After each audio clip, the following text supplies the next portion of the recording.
minu nukure ni yewura oni awoho o chese yensem enu ni ye problem no Asante fo nsem iti ebeye difficult ama watimi a differentiate the real Asantes no na wo hwe Oheneba media oya frafra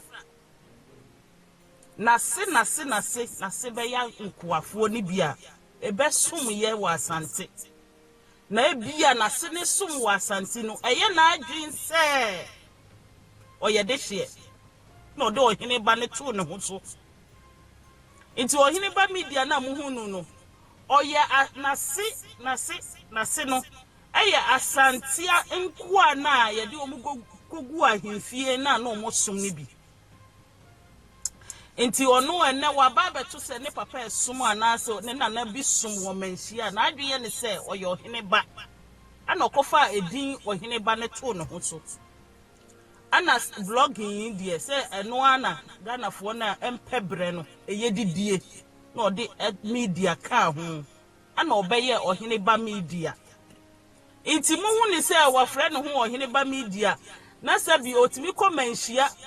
ye won krofo bi wo ho kro mo prapra wo ho a wo pe se wunya manhia pictures a ono kopra o de camera besi ni so omo prapra da bi omo send videos eba eku ami wo mu da bi omo send videos wo ho eno nkyira se manhia ho onim ho ho ni manhia fo ne to nsa didi di opera manhia kura no me se upe manhia pictures a wo de bebrɛ upe manhia videos a wo de bebrɛ it is Oheneba media ko manhia kotwa videos kotwa pictures onim Ohene bia wo ho onim ni patitru bia wo abusiafo na Ghana for no you are easy to convince the hia ne se ubenya bibi kakra bi play said ya na bodam ni frida bebo audio na omonsi no akaka sabi ahye won sa na ye de ye mo ye biti mo adwene ebi na Oheneba media ko manhia no akoye kama moma me praye me pra nti no ye twe ye ho a na de camera si uso no video ana oye blogger nti onim kwan ye obefa so waye editing ne niema ndi ababiri mu ani so se yifu obehia ahwan Ohene wei ana omu na ekọ until that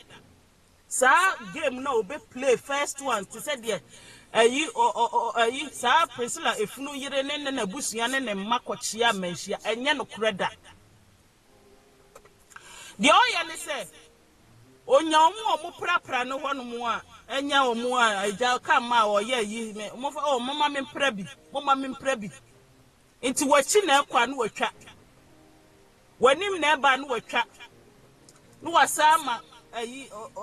Priscilla efunu yiri ene ne ma wasese omu lai wo kwan mu no watwa se efiri manhia na eba enye no kre yey enye no kre se Oheneba media no sebi manhia ekura nim no obekasa watentenkesi esu a munhu se eye ni media job a odi peska eye ni media work odi peska obetu mfuturo no gu adasa aniso enti no eye amombo ne nsem ningu se ye nkwase asem ma obia ntwi Oheneba media de enti a mehu se abrante no oye kohwini dabra bani mambofo no ana mehu se waya akoa nso oya Asante akoa omundi ade onye de hye ye ka ode hye ne Sarah ma abusiafo ode hye ne Sarah ma Ishmael Hegaba Ishmael ne Joni Abraham wo ye no sankrofo no omu ye nkoa enti se wo maami bi ekosum wo manhia ana wo papa bi kosum manhia ne echi ni di no a wo maye de hye ma ne nyeyie it's impossible ebi na Priscilla onya hu ni position ya wo jimi because Rollins adaroma ana wa ma obehye mra bi a ama sebema wo abonten a yes ne ba ne legitimate but according to the Bible no Daddy Lumba mapa omuye legitimate children. Eye mami Akosua Serwaa ma. Se wo hwe de nyame se de ne nipa na asesa nyame asem. Abrofo no kura na e wa abrochira no mu de nyame asem ye adwuma nti no. Aware mu ma. Ana ya na abrofo no se wa ware nko ase on ware na mu wo de a wo mu ni problem but se wa ware na se wo abonten a sebi eye oba ne be ma na omo wa ware ni mu dia because on pese se nkola no hote dia ye gisa amofra no emma awarefo no enti sadia na mumma no ntomutiri mu a enne young girls mu sori ana mutata amanfo okrunum ene omo wo no mu nkoa ma ayire na ote aware ase no wa wo de hieba wa wo a legitimate child ana wonso wa wo sebi vagabond itinu ensusu wo wadwumu da se oyire ba no ene wo empna ba no sebi omu di ade kro because omu ye agya ba ko debi ashawofo no ene kwasi ade mu kwotena sori de mu suani o tina de bia mu pen conscience no ye nhye mu nkom na mu nsori nko ntinka wo ye oba wo mpresa wo ni obi kunu bewo because nkola na ade omu ye nkoa. The moment akola no bebe wiase no wo dia koa ya to ne so forever of his or her life obeya koa kosi awieye nti ade na ya mu bebre no mu pre ede moma ekosa asudi enim nti Oheneba media jimifuo ye a Asante mu nkoai Asante jimi yi a eya mu hu se dan ne ho adi wo ye na Asante mu bi no ye leader jimi no e wo Asante mu no omu leader ene Oheneba media we jinia ma jimi krampo on ma jimi mema ne machi ye ku Broni Asante ntokwa no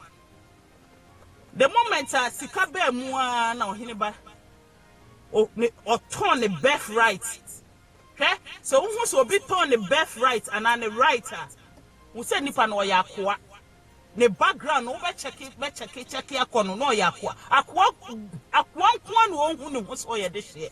akoa nko no on bo na de hye hu ban akoa nko na on chese on ma ne na de hye hu hia no Kristo ohun so ye de hye nti o so one nkoa ntun san bibi o fa de hye ma dia ne mankoa so where who baby a wo free where who your value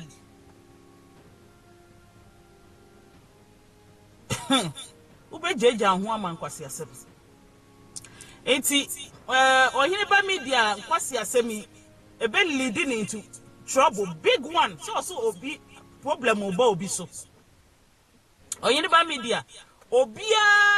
titru akwantufo na mu betu kwan a enne wanya maami Akosua Serwaa ho nsem pese wo fo se wo mia maame ne kon wo beti wani no Oheneba na da fiase won se maame ne be kan se wan hwe yi a obetwa watum no Ghana fo no afa de baabi aduro no ana baabi aduro no yes ebeduru ho because se wan fere Oheneba media fere maami Akosua Serwaa na waye na adwin se odi jimi ene pa abo na ya bo no ebegu maame nanimu ase ya yeso ye mfere o si ye betwa na tum ye mfere se Oheneba ye be ba na kwakoda fiase ye mfere hu ye be ye because what goes around always must come around. Won fan you be now can tell me say you okay na wo ye de ye wa ba be complain debi yen konisa ana de eba de na eba ye hu bi da me da bia me kase maami Akosua Serwaa de mo ye nu bibie ni wa ebe ba bie mu a ebe hitting so hard adia eye japa mu de aye na broso Emma ne makura mpo a wachim na wo mo abtitin kolai single-handedly no. Woman kola we turning their back on their mother. Adie na ya since and kola their mother sacrificed all her life. Years of happiness. Ne menti ani afa na nkwaje nchia wo bedwam no. That woman sacrificed all to give out the best, to give the best to her children. Senen kolana telling what they are today because of that sacrifice that woman made. But mutimi ye a man kola way kai turning their back on their mother at her hard times na o needy a shoulder to lean on. Enti bisa hu se na me wiase de bia me kam se ade ade kunipa spirit ba wu. That time no na mama o lose children ti se de ne ma eni wiase ne ma wu no de na ya since de na mo de beba bia mu a ebe ye ma me ne ya asinsa minim se ya odie pa obata betimi adi ama empo ensem bi free na numba betimi aye no me ama nkola no ma me na gina me nye sure se bibi beba bia mu Oheneba media me nye sure se bibi fufuro bi beba ebe hit ma me Akosua Serwaa cause ye no nyina no ye raising kola wa abrochira ye hu se de city se me eneme namo a we me ko sick last one o kwa adwuma ko see no amabai me ba nyina na me to aye ye nyum for you to take care of abrochira kola, to raise abrochira kola.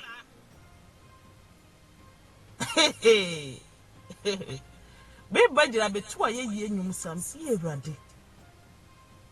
wo shira mi o Ewurade wa ye mi yi o Ewurade wa ma me bra nya kwa. It wasn't easy. Tax na ma me no wa fa mu ne sacrifices. And so much me de mritiawa out of obi selfishness, obi selfish gain ti. Mutimi mankola we turning their back. I mean, me sure say any kanya ankola we be yesada. Because say me ti we me hu say omo yesa e poase kula me kwa ko wura find that course.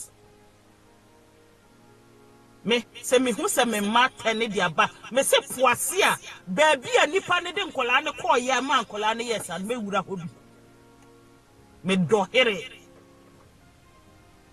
because I know my children. What you say? But when you know mama na endio enti Oheneba media betina ho ye na munim de free roba munim de ebaba be hit wan kasa Oheneba. The freeze roba no wo so na ebe pem wapampem wutiri so na ebe bo na it will give you the shock of your life. Mami Akosua Serwaa de nyame aye no me ne umienu etan aye tan no ntimi mre na seda ensesa hwe the more na natanfo doso the more no so na nadafo edoso because the onyame ehira no odipa bia ni wo betimi adome na mana ye yiye da ma me no okita grace ma me no okita favor ma me no okita anointing. Mami Akosua Serwaa carries fire. You can never bring that woman down. Nikunu ye that the Lumba or ye kama many shade. But one paba wakwa beto se braha. Bimi nu mie no TikTok o sika ne mi nu mie no apa bobi a obi boye. Kwajijiska. Na me ya na mbisa mo se sika na omode mamu no. Die na yemo. Se sika na obi betua 2000 5000. E dia ma o month no. Sa 5,000 adie na de be ye ebe sombo a adie ni siwa wo be ye proud of say adie we ye siwe me nkwase ade ni sa nkwase akeka bi a ni intro twa bi ni fabricating of stories ne page adie we si wo wo betimi ahwe ade kura wo de aye wo be ye proud of don't say si wo say adie we me ye proud of beti nyame shira wo betimi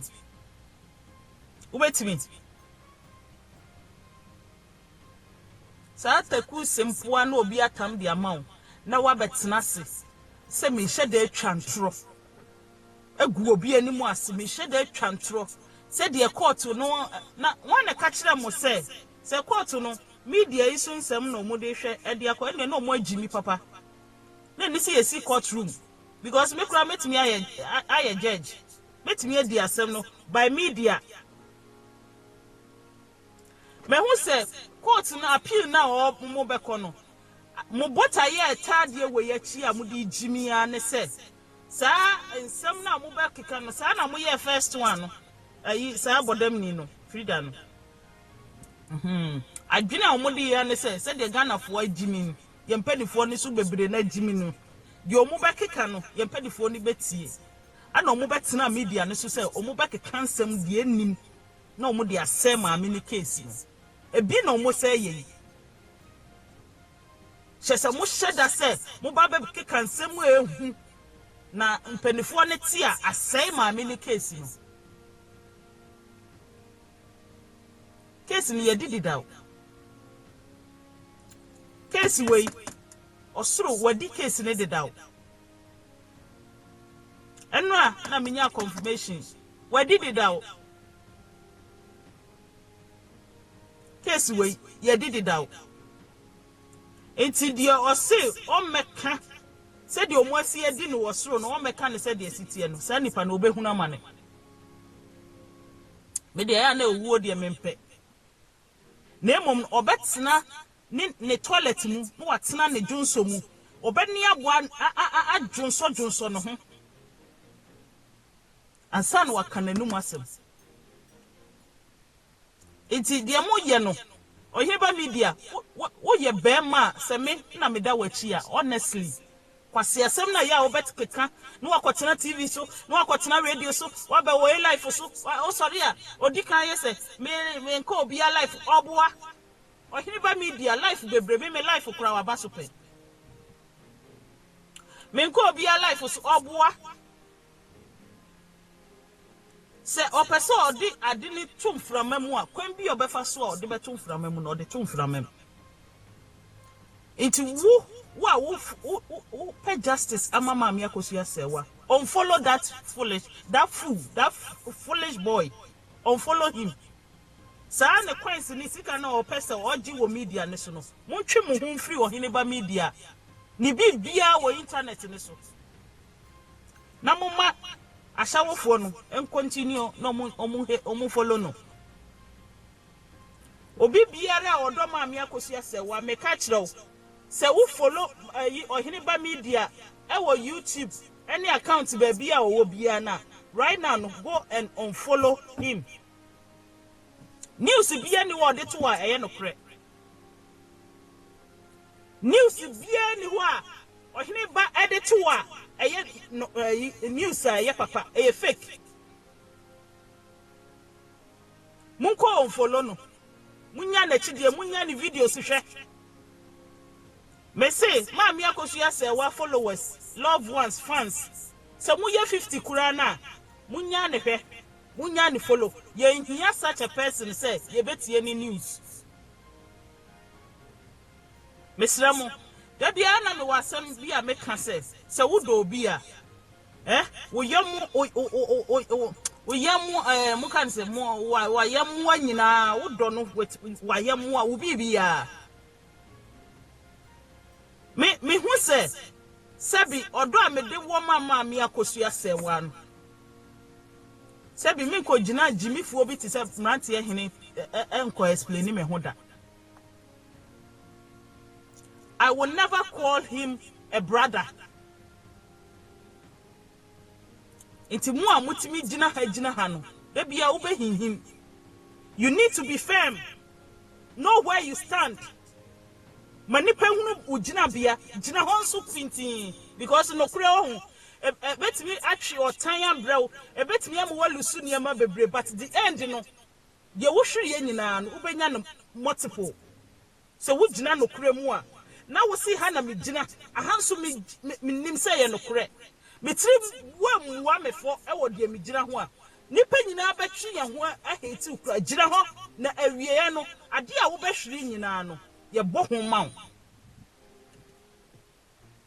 It mean no I wonder says obi si wo kasa mama me Akosua Serwaa no akogina mate hene platform so. It doesn't make sense to me. That means you sa issue when what fan say joke. What fan say you blogging obi akuma adie obi nakuma what fan say you blogging.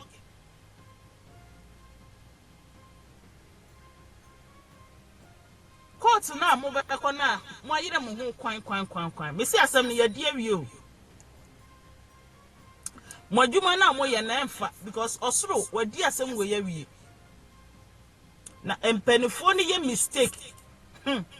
mo anka ne se de osoro aka no no a ehọ na mo behu de wiase ye ne dia de oma onipa koda osanya ne no ma ne sorry. Obi biara sa brantie we obetena ne tentekese so anokotwa video de beto won mo a wo di akire bia no wo ye mistake na ye be make sure say de ono a wa hya ase no ye de bekwa wie yi ama no ana o jimi no ye be jimi bi so akire no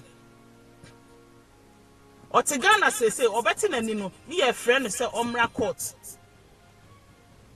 obeti nani ne krata na ewa ha na eye adwuma no obeti nani no ne agi afri ni nsam papa nyehwe abone so nyehwe Mami Akosua Serwaa sabi ome wi a wade ome bo Ghana krono uti ome bo Ghana krono onu a na fri ni bremu ana oni ni kunu aye japade be ma na oni ni ye japade ni ho biem ono aware no wan challenge ekuna no so wan challenge mo na mo pe na mo afa na mo aye enfom so obey ana nimguase be na wo mu se ade a mesie ekunu ne kwa na ekunu no wawu awie de na mede ne body ye ne nna so no mede koye den oba ye onkohwe ba bia okunu mu na mu hu ba bia ekosie dadi Lumba no mu nim ne na makoso mu amukọ ayie mu amu fight ma sa Priscilla efunu no yire ne ye kuna no mu hu ba bia Priscilla kosie dadi Lumba ne namu no ewahi a Mami Akosua Serwaa kura okọ ho amane ani amamre mu nso kura no nipa no ekunani no yesie ne kunu wi ani afia ye nko ne naso enti Jimmy sem na ya mokeka no won say ya na ekire se mo Jimmy nso ampa mokeka Jimmy sem se mo de begu maame na ani mo ase ase ne din but awie ye no e ma ye hu mu Jimmy ba bi ete because kunani ni kunu wu ni yesie na just afi na obetimi akone naso ena no wo hen ye bisa mo location of ena na wo hen